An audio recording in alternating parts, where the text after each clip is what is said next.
This episode is sponsored by Tin Can Timepieces. Looking for a watch that's built for anything life throws at you? Let me introduce you to Tin Can Timepieces. This is more than just a watch, it's a commitment to quality and purpose.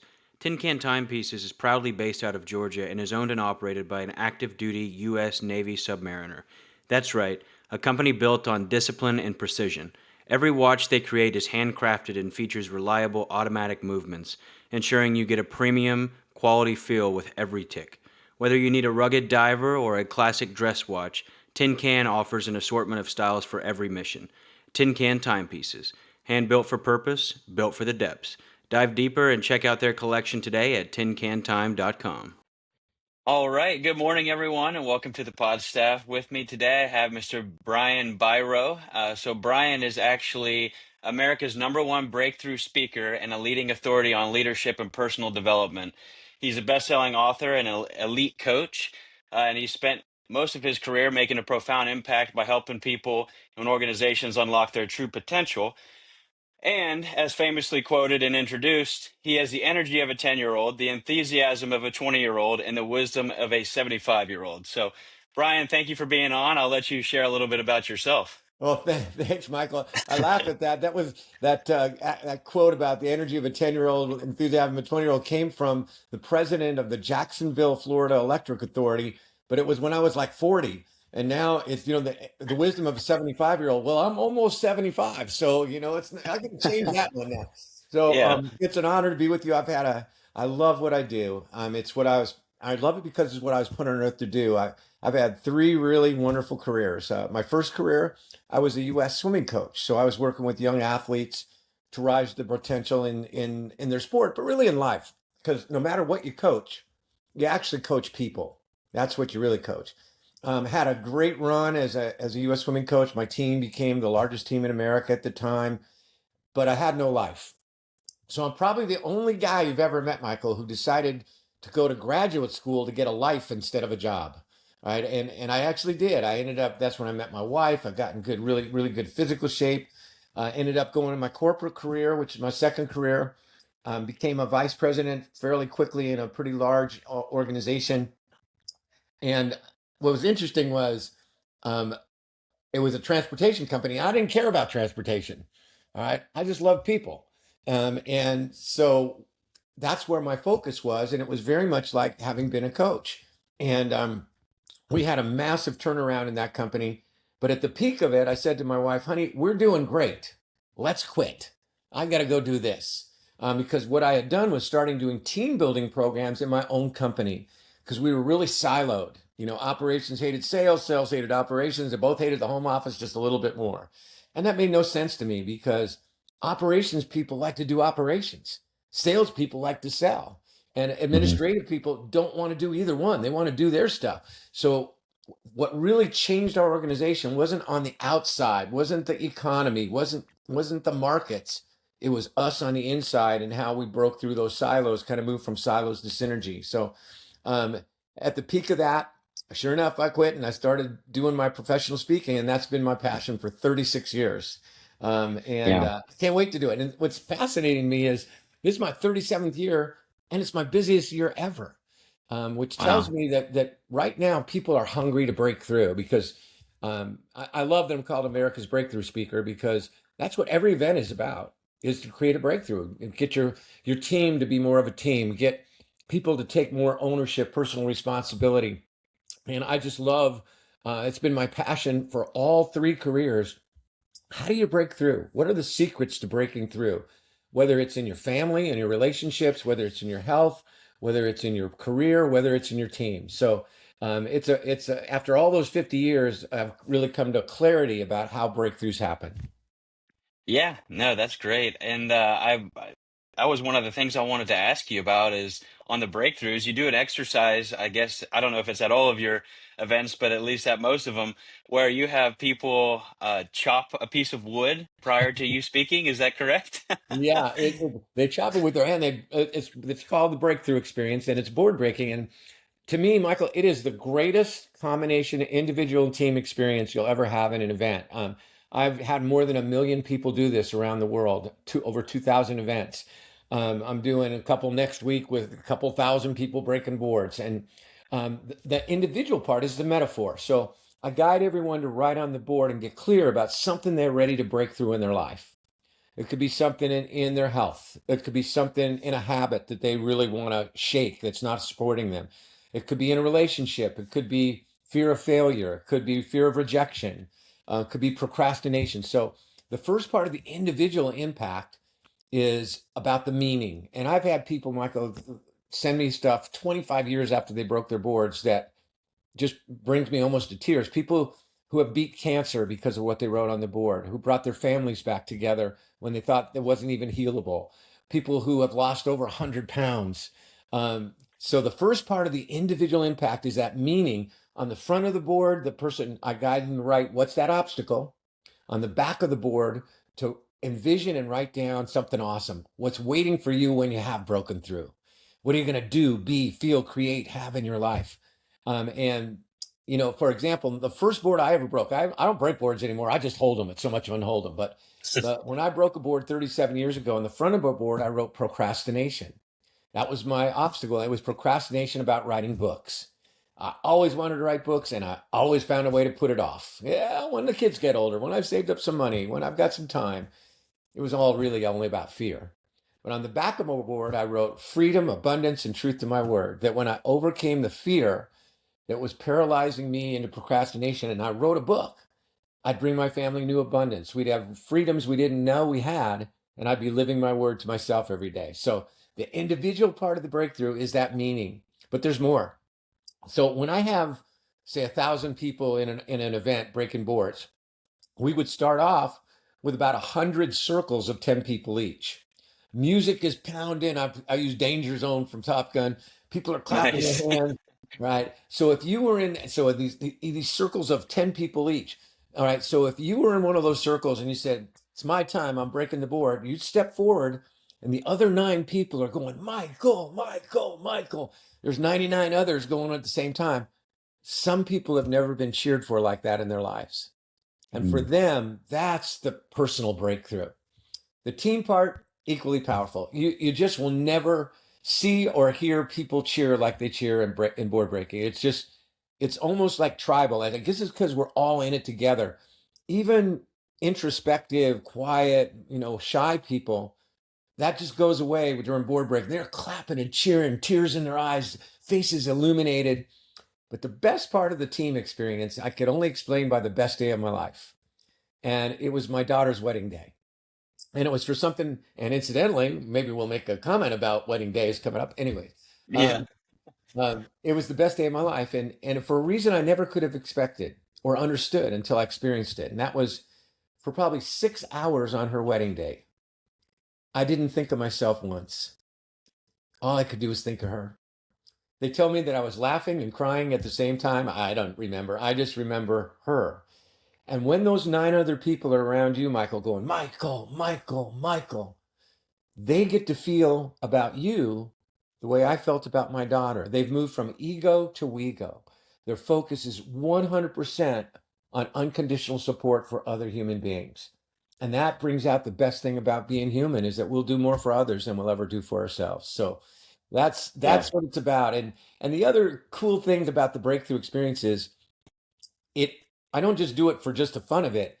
It's actually causing people to apply the formula for breakthrough leadership that I've taught them up to that point. So instead of just hearing about it and just the speaker just talks about something, they actually got to apply everything they've learned to break the board. And then they take it home with them. And I don't care who you are, you don't know you can do this until you do it. And that's like life. You don't know you can do a podcast until you step up and go for it. You don't know you can ask somebody to be your wife until you step forward and do it. And so it's very real and tangible. As I say, I've had people write to me 25, 30 years after they broke their board and they still have their board. They put it on their wall, they put it on a bookshelf. And every time they see it, it kind of jolts their heart a little bit to say, "Man, I did that. I didn't know I could do it when I went in that room. What else could I do that I didn't know I could do?" And that to me is the greatest outcome of every breakthrough event. Yeah. No, that's incredible. And I feel like what came to mind for me is just speaking things into existence. And I'm a huge, some people think, well, what's going to happen is going to happen. I don't. I think that the philosophy should be if you speak it into existence and you can envision it in your head. I think Conor McGregor says that like verbatim, Yeah. and it's so true because there's so many times. You mentioned the podcast too. It was something that I wanted to do for a while, and then it took meeting Joel Zeff in Nashville over something not podcast related for me to be like, oh, I need to do this. And it all it took was a little nugget of advice or experience or whatever to finally have that breakthrough experience to be like, oh, I can do this. I want to do this. And now I'm not putting it off any longer. See, that's beautiful. That and one of the foundational, the first all breakthroughs start the same way. They start with vision.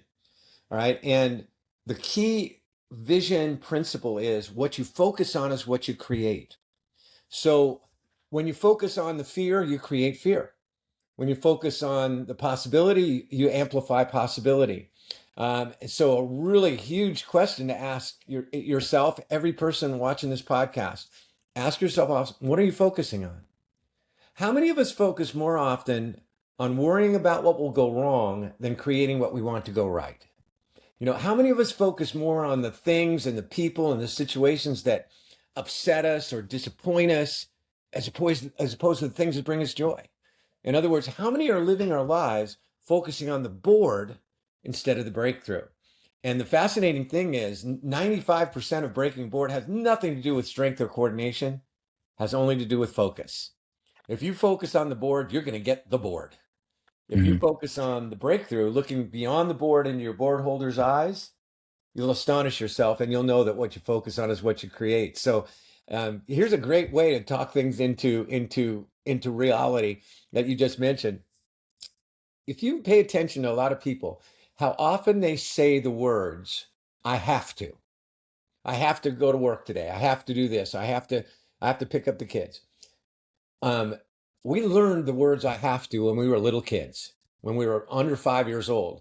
You have to do this or something bad will happen. The two words that were attached to have to when we were little were or else something bad will happen. Well, through time, the or else kind of becomes subconscious, but it's still there. So when you think about it, what do you have to do in this life? And when you really get down to it, I know it sounds very base. You have to die. Everything else is a matter of choice. Mm. So when you live your life, instead of saying, I have to do this, say, I want to do this. I choose to do this. I like to do this. I love to do this. I can't wait to do this. What happens is have to is about fear. Want to, choose to, like to, love to is about progress, about about direction, about joy. So one really fun thing for people to do is just catch yourself. How many times do you say I have to and switch it? When you talk yourself into existence, there's not a day that goes by, Michael, that I don't say at least 5 times. I already said it to you once. I love what I do. And no matter what, I've talked myself into loving what I do. So I love that your perspective is about that focus because it's a choice. All breakthroughs are a matter of choice. So why not choose to focus on what you want to do? Yeah, absolutely. I agree. And I that brings up a point someone told me recently, as a reminder that fear is extremely close to the emotion of excitement. So almost like transferring that fear, or if you're focused on fear, like what are your thoughts on maybe someone who's very fearful and focused on that fear, whether it's a life event, whether it's just a chronic thing that they deal with? What's your advice on transferring that into an excited point of view or something that instead of being fearful, we're saying we get to do this. We're excited to do this. I don't have to do this, but I'm excited to go pick up the kids. I'm excited to do simple things. And as a speaker, I just feel like that's probably something that at times you have to do or had to do in the past when you were starting out as well, when you get on stage. Yeah, that's a great question. And it comes down to the heart of my whole breakthrough leadership principle. And the way you shift from debilitating fear to the kind of fear that any athlete, I coached great athletes. I was an athlete. You got to feel a tingle. You got to feel excitement. You got to feel something. You got to feel passion if you're going to rise to your true potential. But it's got to be positive excitement, not fearful excitement. And the key comes down to controlling your controllables. The fear that debilitates is always about the fear of somebody else. If you're afraid of public speaking, what are you really afraid of? You're not afraid of not knowing what to say. You're afraid of looking bad. You're afraid of being embarrassed. You're afraid of what people think. That's out of your control. And so that's the whole essence of breakthrough leadership is about that transformation from fear to freedom, from failure to faith, from ego to ego, from good to great. And it comes by controlling three controllables. The first we already talked about is vision. We have a choice about our vision. Are we going to look at the board or the breakthrough? All right. And also about not using your memory all the time to see. I've asked, Michael, thousands of audiences the same question. I ask them as a vision question, what color is a yield sign? And every audience says yellow. Yield signs are red and white. They're upside down triangles with red You're letters. right. Every audience says yellow. Maybe a few Yeah. people say red, but 95 to 99% of the people say yellow. Why? Because we don't use our vision to see. We use our memory and our conditioning. Where does that matter the most? With people. Change the way you look at people. The people you look at change. Change the way you see yourself. The self you see will change. So the first controllable is about vision, to shift your mindset to when you focus on what you don't want, ask yourself, what do I want? And focus more on that. All right. And secondly, not to always use your memory to see. The second controllable is energy. To energize and engage your team. But before you can energize anybody else, you got to energize and engage who? Yourself. It starts Yourself. from the inside. And most people think of their energy as something outside of themselves. They think of it like the weather. It's like, gee, I hope the weather's good in Hilton Head for the big day. All right. But your energy is not like the weather. Your energy is truthfully, absolutely, positively, magnificently a matter of your choice. All right. And when you understand it's a choice and then how to cultivate a better choice, watch out. Because to everyone we touch, our energy is our example. People won't remember that much of what we say, no matter how well we say it, but they'll never forget our energy. They get your energy before you open your mouth, before you've closed your mouth. They get your energy over the phone. They haven't seen your face. They get your energy when they send emails. I don't call email energy, electronic mail. I call it energy mail. So Yeah. everyone we touch, our energy is an example. So how do you control the controllable called your energy? Three simple ways. One, your energy is created by the way that you move. All right. Anytime you've been at your best, you've given your best presentation, you've been your most alert, you've been your most creative, you've moved your body differently than when you've not been your best. I love this because I'm 71 years old, but when I'm on stage, I'm 25 years old because I'm moving. All right. I get off stage, I could be 71 again, but on stage, I'm 25 because if you want to win the race called life, you've got to change your pace. So you want to win the race, change your pace. So the first key to energy is to change the way you move. I've said this to some people, they go before and they say, well, Brian, if I had more energy, I'd move more. Move more and you'll have more energy. That's the choice. Second, and even more powerful than your movement. In fact, when you master the second key to energy, you will have the first. Movement comes with it. Focus on purpose. Whenever you're full of purpose, you're full of energy. When you get to do what you love to do, it doesn't matter how much sleep you had. It doesn't matter what's been on your mind. It doesn't matter if you get to do what you love to do. You're like my grandchildren. It's like, get out of my way. I can't wait. But you ever notice what happens to your energy when you lose sight of your purpose? It's like somebody puts a pin in that balloon. So a great simple way to take charge, control the controllable called purpose, is start every morning with gratitude. Ask yourself, what am I truly grateful about today? And it'll immediately focus on your priorities, which will lead to purpose. One of the greatest books ever written was called Man's Search for Meaning. And it was written by Viktor Frankl. Viktor Frankl. And one of the most he's a man who endured and made it through Auschwitz, perhaps the worst concentration camp. And he said that the people who made it through were the people who had a purpose left undone. It wasn't the strongest, it wasn't the healthiest, it was those that had something, the purpose that was so strong that they had to make it through. So the second key to energy is purpose. The third is release your energy vampires. From I've been speaking about energy for 36 years in my events, and every so often somebody will come up to me at the end of an event and say, Brian, I have a lot of energy, except when I get around him. I have this one person in my life who just sucks the energy right out of me. And I always say the same thing to these folks. I never say it to be harsh or cruel. I say it to set them free. If you have somebody in your life who kind of fits the description of an energy vampire, somebody when you feel like I'm ready to go and they tell you all the reasons you're not. All right. If you have somebody like that in your life, and it's usually somebody important in your life, two words: stop it. It's not their energy, it's not their power. And I learned this the hard way. So I hope people learn it from me the easy way. Because the man I was certain was my energy vampire for a big part of my life was my hero growing up. It was my dad. My dad was a man who could never say, I love you or I'm proud of you.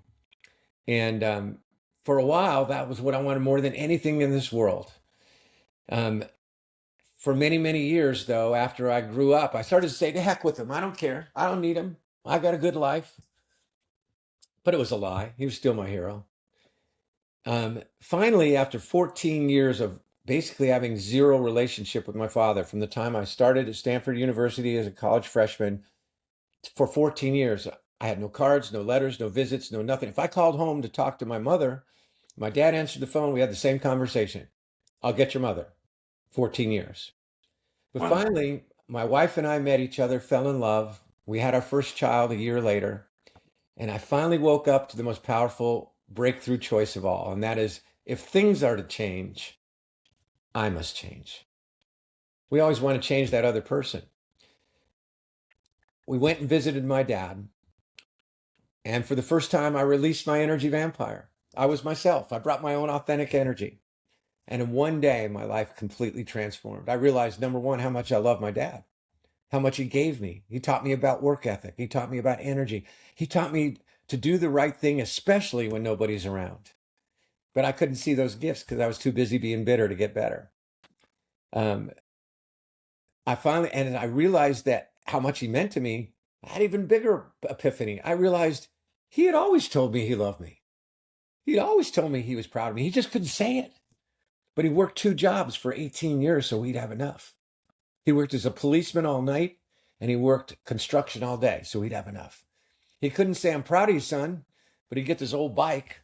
And for 6 months, in the tiny amount of time when he wasn't working or sleeping, he'd go off to the garage and work on that bike. So on Christmas morning, there was my red racer bike. We actually talked for the first time that on that trip, really talked. And I found out all the years I didn't think he even knew, much less cared, what I'd been doing in school and sports. He'd been telling all the other cops. He just didn't want me to have a fat head. My 94-year-old daddy passed away a year ago.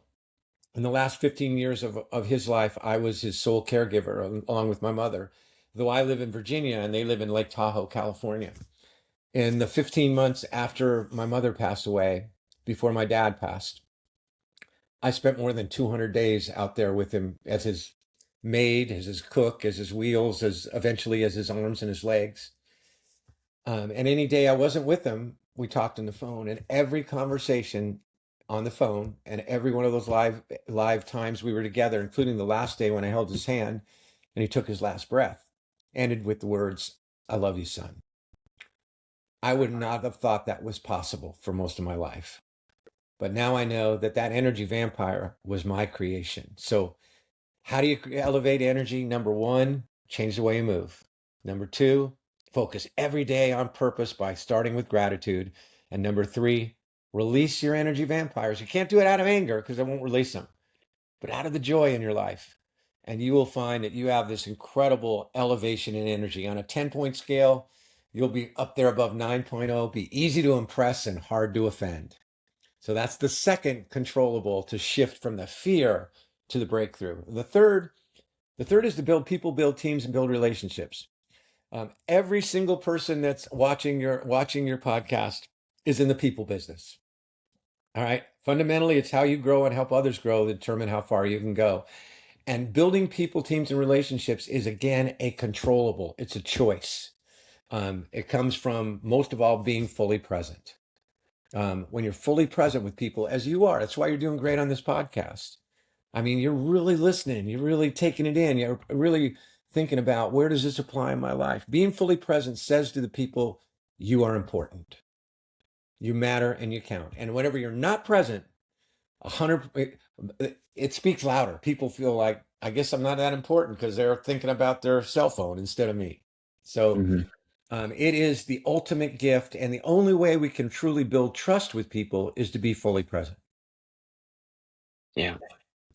Yeah. And you mentioned, this podcast too with being like I struggle with being present, to be honest. Like I struggle a lot with being present, but this is one of the only times when I get to do these shows with really cool people and people who have a lot to share. I am fully present and I don't have a lot of windows that require that in my life. And that's why it's kind of just a blessing to be able to listen to you and listen to other people I talk to and hear a story like you just told me about your dad. And one of the things that came up for me is, how much of your choice created a whole new breakthrough opportunity for him too. Because maybe he didn't know, it sounds like he didn't know how Yeah. to tell Yeah. you, and your choice allowed him to say, you know what, my son gave me a second chance to get this thing right. That's a And brilliant insight. My dad's mother died when he was 7 years old, and she was the loving one in his life. When she died, it was as if he died. His dad was just like him. Couldn't say it. So that's a yeah. brilliant insight, Michael. Awesome. On the being fully present, one last thing I want to say. I call it the gift because the greatest gift I've ever received in my life that changed my life more than any other, I received from my two daughters, Kelsey and Jenna, when they were 8 and 3 years old. Now they're all very grown up by now. One night, so I was so caught up in my career. Just like when you're young, you're focusing on life, trying to get things done, trying to move ahead.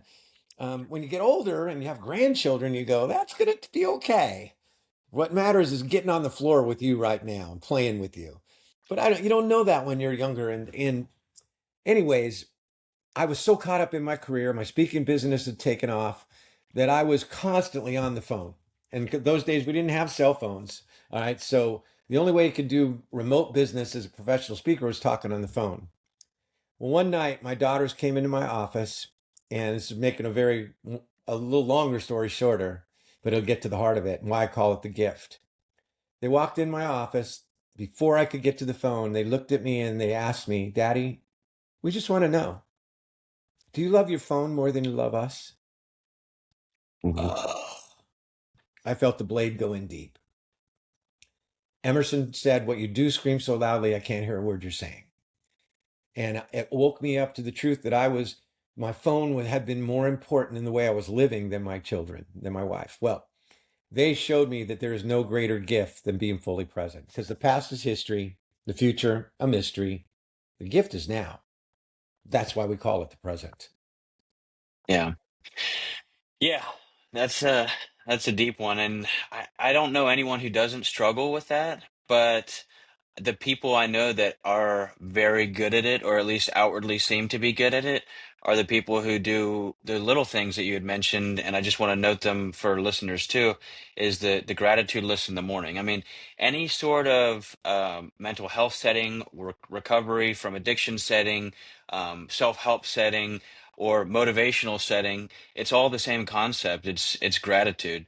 And you had mentioned earlier being focused on other people, and you said the happiest day of your life was when you were focused fully on your daughter for 6 hours.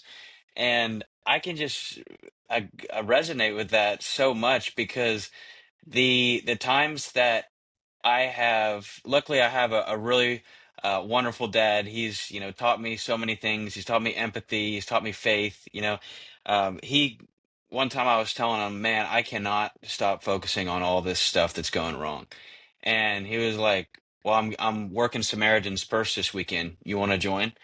And I'm like, what? Why is that your solution? And then I started doing it with him here and there, and I realized that, when I got back from like, the Christmas packing or whatever it was with volunteering, it was such a wonderful feeling. I had a wonderful evening. I didn't feel the need to indulge in anything to get my mind off of anything or anything like that. I truly just felt gratitude.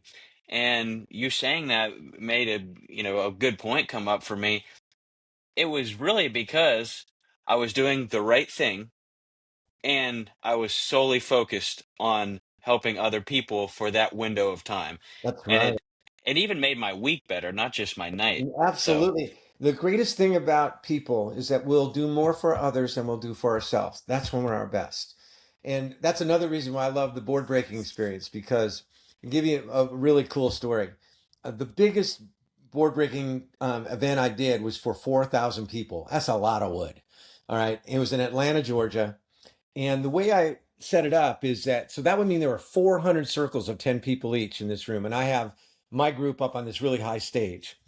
I tell my board holders, I train these 400 board holders that if anybody doesn't break their board out there after 3 good tries, that ask your holder to ask you to take a break, to watch, to cheer, to support your circle. Then if each of those 400 circles finishes out there, they all move right up in front of the stage. So it's like a rock concert where the guy jumps out on, gets caught by it. So 4,000 people up on the stage. Well, at this huge event, the last person who had tried 3 times out in the crowd was a 95-year-old woman. She was 4'10", maybe. She had tried 3 times. Her granddaughter had to come up on the stage behind her to hold her by her waist so she wouldn't teeter too much. When she broke that board, which she did, the roar from that crowd, Michael, was so loud. I know I lost hearing. It was louder than NCAA Final Four final minutes. But here's the point: what you just spoke about. Every one of those 3,999 other people loved their own breakthrough. They'll remember it, they'll treasure it. But every one of them, the best breakthrough of all was her. It was that woman who they didn't even know. And that brings out the best in us, which is we'll do more for others than we'll do for ourselves. They cheered louder. They meant it. Their energy was completely there. When we get that, little differences don't matter. Differences are resources when we put them together. People say we're having differences, is that's a bad thing. No, I don't want a team of people who are just like me. We're only going to see the little bit that I see. I need people who are good at stuff that I'm not good at. I need people around me who are passionate about the areas that need to get done that I'm not so passionate about. Because then, as long as we're moving towards a good end, that's when we become unstoppable. So, very cool. yeah. Yeah, no, I agree. And I definitely think that it's starting to make more sense to me, yeah, about parenthood, because I think that concept ties in directly to where you hear most of the time, at least the people I've heard from, say, "Yeah, that habit, yeah, I stopped the day my kid was born," or "Yeah, it's no longer about me," and you just see like this glow on their face because seemingly life looks a lot more stressful, but also seemingly they look a lot more happy and they're glowing and they're tired and they're stressed, but it's for someone else, so it seems to make life have more meaning. Absolutely. You're moving forward. You have a purpose. That's what we said. When you're purpose, you're full of energy and you're choosing to be different. Whenever you choose, fear is a choice too, focusing on the obstacle rather than the breakthrough. But when you make that choice, you decide, I'm going to be the victim. When you make your choice, I'm going to be a breakthrough leader, you focus on the fact that there's a leader inside of you. Everyone is a leader. I start every event the same way, saying, who in this room is a leader? And only people with a title raise their hand. I go, trick question. If you're breathing, raise your hand. Because what is leadership? Leadership is simply making decisions. Every decision you make is an act of personal leadership. How you show up every day, that's a big part of your leadership.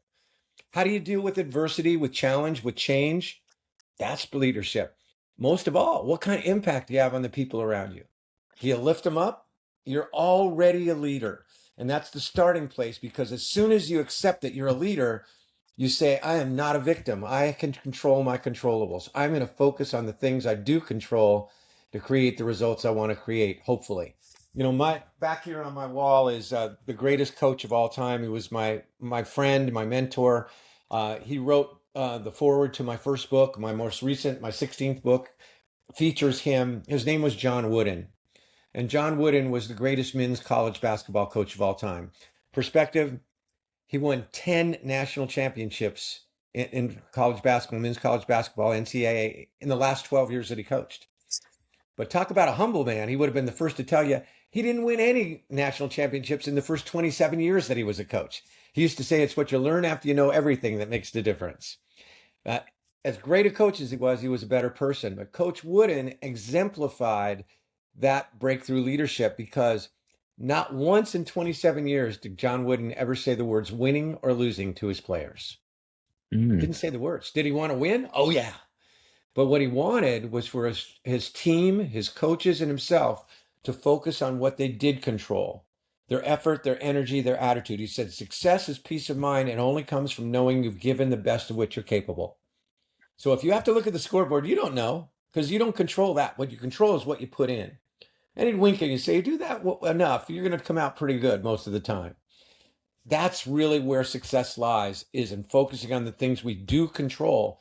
Because notice whenever you're doing that, how optimistic you are, how you feel like you got momentum. You feel you're never in overwhelm, all right, when you're focusing on controlling your controllables, because you know I'm taking this next step. And the key to breakthrough and overwhelm is do one thing, and that'll lead you to the next, to the next, to the next. Now, what would you say to people who have a tough time identifying what their controllables are? Because there's the Serenity Prayer, to for wisdom, discernment, to know the difference in what you can and can't control. And I think just speaking personally, it makes a lot of sense for me to say, "Hey, I'm just going to control my controllables," but sometimes I'm good at it, and sometimes I think I can control more than I can, and that's when that excitement and passion turns to shaky fear. And I find myself towing that line a lot. And I've talked to a lot of people who feel the same way. And that discernment is what's tough. Yeah, first of all, that's called being human. So, Yeah. leave perfection to God. Do the rest, you just do the best you can by being simply aware of the three controllables. There's just three. You're not going to be perfect, but you're going to keep moving forward. Number one, shape your future. So it's about vision. Number two, energize and engage your team, which means you must first energize and engage yourself. All right. To everyone we touch, our energy is an example. And three, build people, teams, and relationships. Those are the three foundational controllables. And the foundation of that is be fully present. Um, Again, leave perfection to God, but do the best you can. And when you do those three, what happens is you become easy to impress, but hard to offend. Easy to impress doesn't mean it means you just look for the best. You look for the best in the people around you. You look for what you really admire in people. And you're impressed with it. You let them know that, hey, that's really great. I love that. When you're hard to offend, you stop taking everything personal. You move from ego to ego. Because 95% of the time, it is not personal. That person who cut you off in traffic has nothing to do with you. They don't even know you. They never will know you, but we take it personal. You are out to get me. All right. And Yeah. if you become easy to impress and hard to offend, that is the ultimate outcome of controlling those three controllables.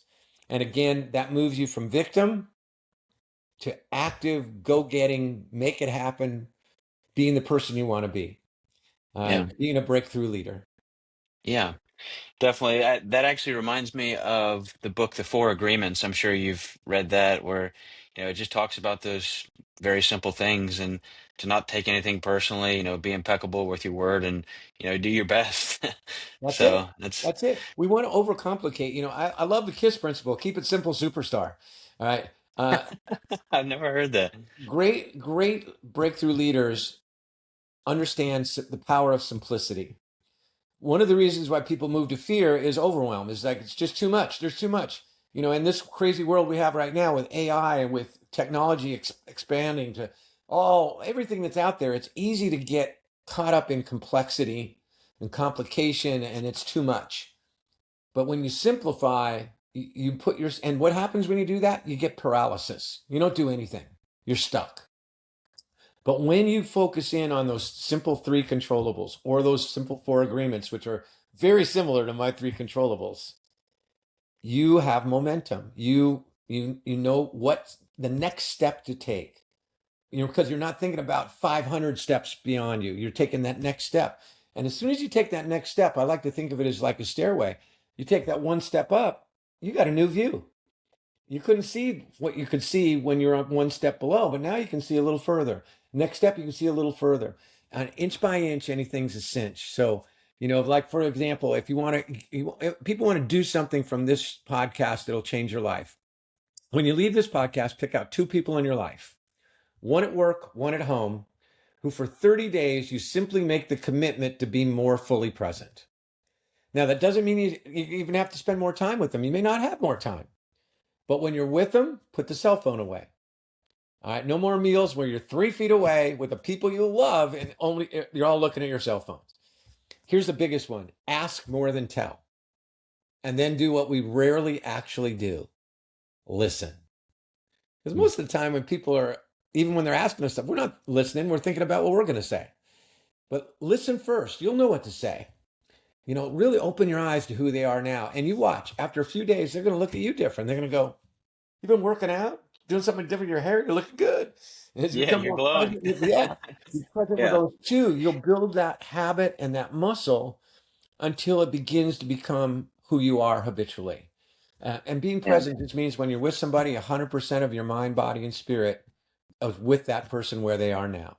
So try that out. I mean, I'm so glad you brought up about kids, because truly the greatest gift you can ever give your children is to be more fully present than you were before, because that will tell them that they're important. My friend John Wooden, the greatest of them all, as great as he was in his record, he was even better at being fully present. When you were with John Wooden, the greatest of all time, he made you feel important because he Mhm. was so interested in you and so present with you. And he really listened to you. It was amazing. I remember the first time I ever met Coach, I walked out of the room feeling like a feeling I never had in my life. And I now realize it was because here, this great man was actually interested in me, And how did you do that? You can't fake being present. People know immediately when you're not fully present. Yeah. Yeah, I had a really good mentor tell me one time, you waste so much whenever you try to be interesting instead of interested, so why not be interested instead of interesting? That is brilliant. I love that. I'm going to steal that one. Thank you, Michael. That's really cool. What a Yeah, it's a great, good one. Yeah. that's a great one. Yeah. Great leaders today, more than ever, need to ask more than tell. Um, when you ask people what they think, immediately they feel valued.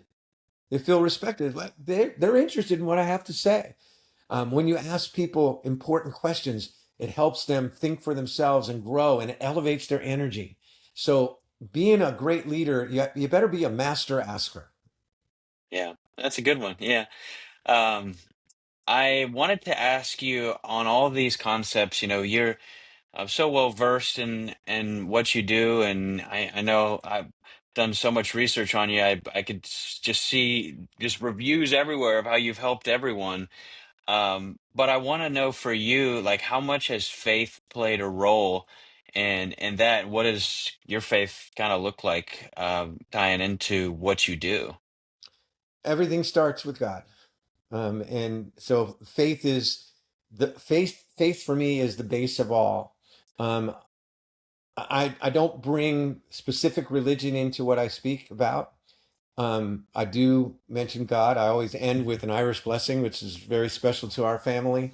Um, because I guess the best way I can describe my faith, it's really similar in some ways to Mother Teresa's faith. Now, she was Catholic, but she said, all that really matters is love. And all that really matters is if you call God by a different name than I do, as long as you love God, I'm okay. And to me, that's really what matters, is to realize there's so much more than we can see as human beings, and that Mhm. there's that God is within us, and it's in everyone, even the people we're pretty sure God put on the planet to test us. All right, so um, it's the foundation of all that I do. But as a professional speaker and speaking mainly in corporate arenas, I don't, I'm cautious about injecting too much of my own specific faith, but I'm not afraid to say that all starts in and all ends with God. Yeah, fair enough. Um, so I want to talk next, as we're coming up on time, on your books. So I know you've written quite a few books. So I wanted to, I saw that Beyond Success seems to be your biggest success, which is kind of ironic.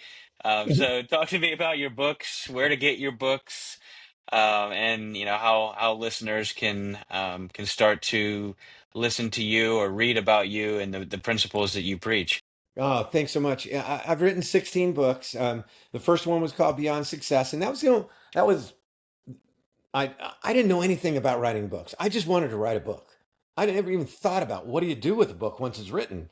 That's the one that John Wooden wrote the foreword to, and it's kind of my foundation book. It really lays out the foundation of breakthrough leadership. My most recent book actually hit number one on Amazon for probably 3 whole minutes. Hey, you hit it Oh, though. yeah, yeah. But all of my books really kind of build upon these controllables that we talked about. So the easiest way to, what I love to do more than anything is be a professional speaker. I love getting up in front of rooms because my particular deal is by the end of my program, because people have broken through, they're the stars of that presentation, not me. All right. I don't even care if they remember my name. I care that they remember their name. I care that they remember that they did something they didn't know they could do and open up to a possibility that I can do more than I thought, that I'm not an overachiever. That's another one of my books. There are no overachievers. So you can get all my books via on my website, which is just my name, brianbiro.com. Several of the books are available on Amazon or anywhere else you buy books. Some of the books I wrote and I've had every kind of publishing you have, self-published, just because I'm speaking all the time and it was economically smarter for me to do self-published and just have the book sell in my events. But the most recent one is called Lessons from the Legends, and my one before that was called The ROI of Kindness, which proves without question that kindness isn't only cool, kindness works. It works in business as well as it works in our families and our lives, and that kindness is a choice. So I appreciate that. One fun little side, I turned 70 a year ago, and it took me 35 years to reach 1 million people in my events. So I had over 2,000 events. I finally crossed over 1 million people. I keep really good records of how many people in events. So when I turned 70, I made up my mind. I set a new vision. What you focus on is what you create, that I'm going to reach 1 million more before I get to 80. All right. And then we'll reassess after that. So if you want somebody to come and break through with your team, that's who I am, what I love, and it'll be an incredible experience. Awesome. And do you only do like large corporate events or do you do smaller company events as well? I do whatever, whoever can afford me. Yeah. Well, Um, I will make sure that anyone who asks about it gets your contact info and y'all can discuss the pricing of it. I love it. I love it. Yeah, and I'm a little bit flexible about that. You can't, as a professional speaker, you kind of build your fees over time, and I've been doing it a very long time. Um, but because I'm going for this million more people, I'm a little more flexible, especially if I have an event and I can tie another event to it. So Right. How long did it take at the beginning to like get to where you left that VP role after what I the research I did said that you quadrupled the revenue and then said, "Hey, I'm going to do my own thing." How long did that take to be able to like supplement the kind of money that you were probably making before? well, I was really lucky because it happened right in the first year, and the reason was I had two clients that booked me. Both of them booked me more than 60 times in the first 2 years that I spoke. One was Remax, the giant real estate company, Hmm. and the other was a direct sales, a network marketing company. So I was very lucky to have that. I didn't have to struggle. And the fun part was from those two foundational starts, my business has been word of mouth. And it created this kind of unique thing for me that, for example, I've done 103 events for Lockheed Martin. Um, so when I impact some smaller portion of an organization, then it kind of spreads, which is really cool. So I'm not much of I'm not much of a self promoter, and thank God I don't have to be. Yeah, that's awesome. That's really incredible. I usually you hear, oh man, the first 5 years were tough, or something like that. But The only sounds, tough was COVID. yeah, I've been incredibly consistent, even through like 2008 and 2009 when there was a recession. I still it just was like always. And then I could have never, all of a sudden on March 10th, 2020, I had 80 events booked for the rest of the year. On March 15th, I had zero. Every event was canceled, not postponed. Remember at that time because we didn't know what was going on. So that was an interesting, an interesting challenge when I yeah, had to learn how to do this, which I never would have thought of doing virtual. And I truthfully, when it comes to events, I'd rather not do them because it's, it's podcasts work, but speaking to a big audience on this, it's just meant for people to be disengaged. yeah. The little tiny thing, we don't have that electricity with each other. There's nothing like a live event to really bring people together. Yeah. That's fair enough. I even prefer to do the podcast in person because I Oh just feel yeah. like it's just a little more exciting that way. Not that this is not exciting at all. It's just that when you're in person, you get to shake hands and stuff like that, and you're meeting someone new. It's just kind of an extra electric experience, It and truly it's is. something I value a lot. As a speaker, I'm a little bit unusual in that most speakers want spotlight on them on the stage, and the audience is not very visible. I like the opposite. I want less spotlight on me, and I require my clients to have full lighting because I want to see faces. I want to connect with people, and when you do that, here's where God comes in. I can't explain this other than it's God. I move a lot when I'm speaking. I'm moving all over the place. At a particular moment, at a particular key phrase or a key principle or learning point, it'll feel like God grabs my head, points me to a person who I don't know, who's 32 rows back. And I know that that's for them, it's like, I know this is for you. I can't explain it, but that's never going to happen on virtual because I can't even see them. They're just little tiny things, and you can only Yeah. see 24 of them at a time. But in person, that to me is one of the greatest joys of being a professional speaker is just being present and somehow being guided to the right person with the right message at the right moment. I bet that's a special experience for you as well as the person, but also for others to see that. Because if that's how it is, if you feel that that's from God, then I would like to believe that the people around you watching that connection even can also get some awesome impact from it. So You know, yeah, the other thing that it comes up is that professional speakers love to get standing ovations and people saying how wonderful they were and stuff, and I enjoy that, but that's not the reason I speak. The reason I speak is because when I'm speaking, I know that I'm doing what God put me on earth to do. That I don't need anything back. I don't need the applause. I don't need somebody's. In fact, as many doing what I do, people will come up and say, "Oh, you changed my life," and I always say thank you. But in my heart, I say, I didn't change your life. There's only you will change your life. Maybe I could be a spark. Maybe I could be a little bit of a nudge, but you're the one who's going to change your life because I'm not there tomorrow. You are. Um, but I do it because I feel that's why I say when I'm on stage, I'm 25 because I'm filled up with God's purpose. yeah, that's amazing. As we close out, I like to ask this question to most, if not all, of my guests. But what would you say to that person who may be having a mental health struggle, or maybe having just a life struggle, and needs one of those breakthroughs that you're talking about, and doesn't really know where to start? Maybe they're not going to an event where they're going to get a spark like that. What would you recommend to that person? Well, you gave me the answer from your dad. That's the best. Do something for somebody else. Hmm. Two things. Number one, understand that you are a leader and not a victim. All right. And leadership means you still have choices. And if you're making choices to be a victim, you are going to be a victim, but you can make a different choice. So Number one, if there's a place where you can take your focus off of all that's wrong in your life and focus on helping somebody else. Number two, begin every day with that question: what am I grateful about today? All right. Just really begin with gratitude. It's the most powerful of all emotions. Um, Emotions have frequencies, and the highest frequency emotion is gratitude. So when you're in gratitude, you can't feel depressed. It doesn't work that way. We're not wired that way. So gratitude, do something for somebody else, and just start focusing on elevating your energy on that 10-point scale. Um, Change the way you move. All right.